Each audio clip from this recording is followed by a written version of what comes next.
I built mass at a fairly young age, and my main concern is not how much more muscle can I build, but how do I maintain it as I get older? Because I know that if I lose that muscle, it's going to be significantly easier for me to gain fat as I get older.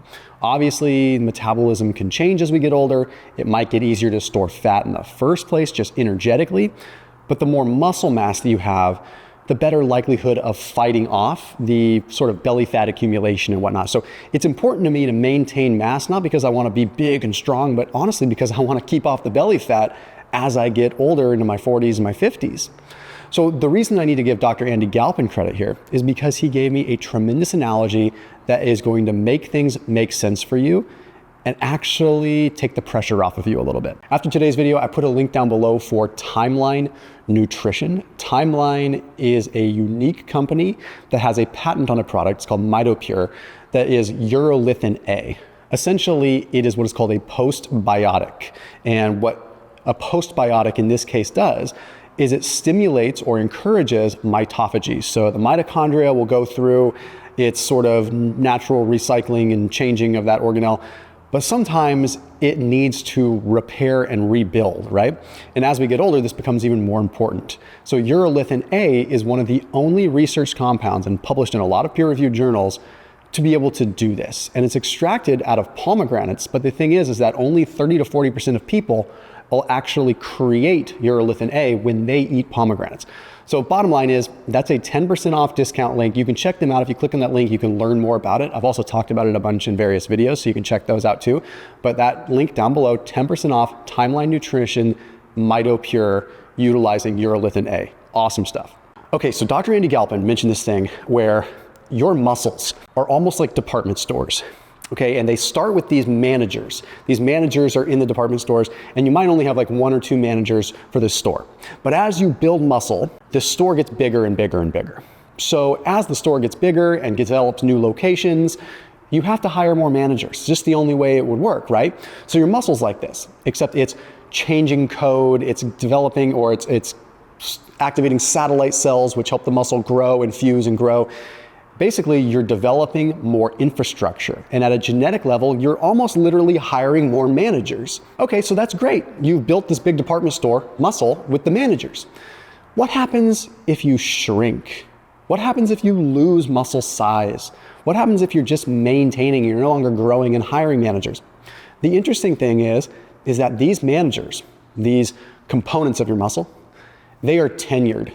They don't go away. So you can shrink and actually rebuild muscle somewhat easier. And I say this because if I do lose some size, all I have to do is maybe increase my intensity for a little bit again, and I can build that muscle back because I have the infrastructure. So that was really relieving for me to hear, and I have to give Dr. Andy Galpin the credit there. Now let's go to sort of the scary side for a second, because I got a study that really illustrates an interesting point here about what happens after the age of 35 or 40 with muscle maintenance. There was a study published in the American College of Sports Medicine, and it had subjects for 16 weeks go into the gym 3 days per week and train 3 sets per exercise. So basically 3 sets per body part, 3 days per week. Then it had them go into a maintenance mode. And their maintenance mode was going in 2 times per week and decreasing the overall volume from 3 sets down to 1 set per exercise. So they went from going 3 days per week to 2 days per week, 3 sets per exercise to 1 set per exercise. The good news is people that were 20 to 35 years old actually maintained their muscle mass just fine on that. So good news if you're 35 or under, because that means that you could basically go to the gym with pretty minimal volume as long as you're training high intensity, because that was the thing, it was close to failure. And you're gonna maintain your muscle. You can be in and out of the gym in like 20 minutes twice a week and probably maintain your muscle. Heck yes, good news. That dropped off significantly after the age of 35.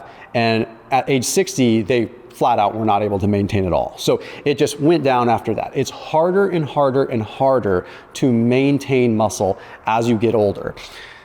Why is this so frustrating? It's frustrating to me because you've got older people that have been around the block as athletes that are now tooting this minimum effective dose. How do I find the minimum dose? Almost encouraging low volume. And I agree with them because you don't want to beat yourself up. But once you're over the age of 35, with your strength training specifically, you actually need to bump up the volume a little bit just to maintain. You need to bump up the volume a lot if you want to build. And that's where you run into this impasse, right? Because you can only handle so much systemically before it's too much stress on your body, yet you're requiring more stimulus.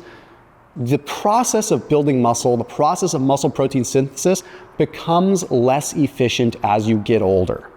So that means that you need more protein. You might need more creatine. You might need more strength training, more sets to failure.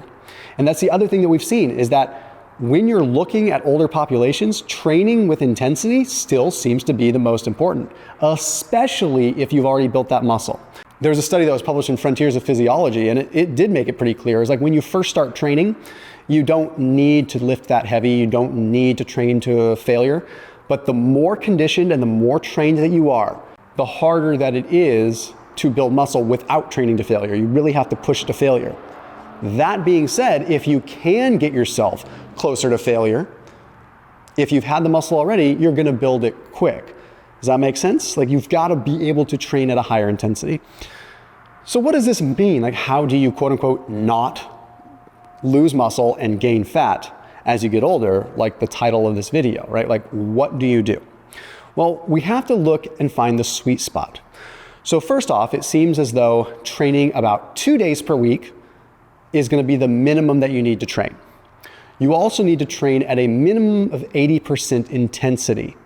And that could be a relative intensity. It could be heavy intensity. It could be time under tension intensity. Okay, there's a number of different factors that we can look at intensity. But I would encourage you to train as close to failure as you can without going all the way to failure and go a little bit lower volume. Okay, so it's better for you to go 2 days per week and do a little less volume, maybe 2 to 3 sets per body part, but go to like 80, 90% failure, wherever that's comfortable for you. Could be 90% failure with 30 rep sets. It could be 90% failure with 5 rep sets. That's where you have to be the judge of what works for you. But then how do we maintain that muscle and not gain the fat? Well, as we get older, we start requiring more and more protein.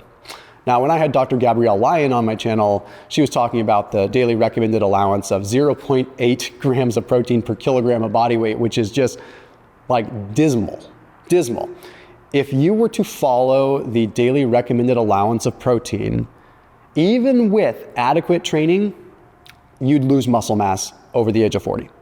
So it is imperative that even when you're over 40 and you're trying not to lose muscle, you still get into the gym 2 times per week, but you also increase your protein probably about 15 to 20% more than you were eating when you were 35. Now, what does that look like for most people? I would say 1 gram per pound of body weight. If you're very overweight, I would recommend that you go and get like a DEXA scan or do something and eat about 1 gram per pound of lean body mass. Unless you have a lot of body fat on you and not a lot of muscle. But if you go and get a DEXA scan and you find that you're 35% body fat at 250 pounds, you probably don't have much lean body mass. So in that case, eat 1 gram per pound of lean body mass that you want to weigh.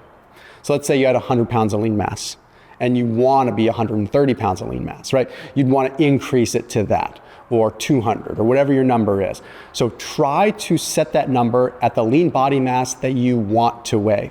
And then as you get older, for every decade, add another 0.2 grams of protein onto that to 0.5. 0.2 to 0.5 grams of protein additional for every decade after that. It sounds like a lot of protein, but if maintaining the muscle and not gaining the fat is your goal, then you definitely have to be paying attention to that. Now, where does cardio come into play? As we get older, it becomes even more important because you need the good vascularization. And I talked about this in another video. You need to be able to have blood flow into the nooks and crannies of your muscles to be able to stimulate muscle protein synthesis where you want it and where you need it. So don't neglect cardio because you're trying to preserve your muscle. Okay, there's a lot of people that are saying that, and that is incorrect. I do not feel that throwing the baby out with the bathwater in an effort to maintain your muscle is the right thing to do. You can maintain the muscle with the 2 days per week of intense training. As long as you're doing that, you can go run a marathon as long as your protein needs are met. The stimulus is what the driver is. So people are saying, okay, I'm over 50, I'm gonna ease back on my cardio and just focus more on my weight training. I have some really hard news for you. It's really hard to build muscle after 40. I'm not saying you can't do it and that you shouldn't try. You can, but you're better off to say, hey, let me main gain. I call it main gaining, right? That's a word where you're maintaining, but you're maybe gaining at a very slow rate. You're definitely not losing. You can do that at 2 to 3 days per week with your weight training, high protein, and then still enjoying your life in between where you aren't gonna run the risk of burnout and you're gonna be able to do things with the muscle that you actually build. So when people talk about this minimum effective dose, I encourage you to think of minimum effective dose as your frequency minimum effective dose, not necessarily your volume and not necessarily your intensity. Well, minimum effective dose implies that you should find what the minimum amount is that you can do to get a result. That almost makes it sound like you're going in and making just a small deposit every day. What I would recommend is getting the minimum effective dose with your intensity. What is the threshold that you can get with intensity, and then however long it takes you to recover from that, that is your sweet spot. Volume should not be the driver of your minimum effective dose. Your intensity should be. So over the age of 40, how many sets can you do before you A, either don't have the time, or B, lose intensity? If you train so hard on Monday with so much intensity that you can't train hard again on Thursday, that's how you know you found your tolerable upper limit. And then you back down from there.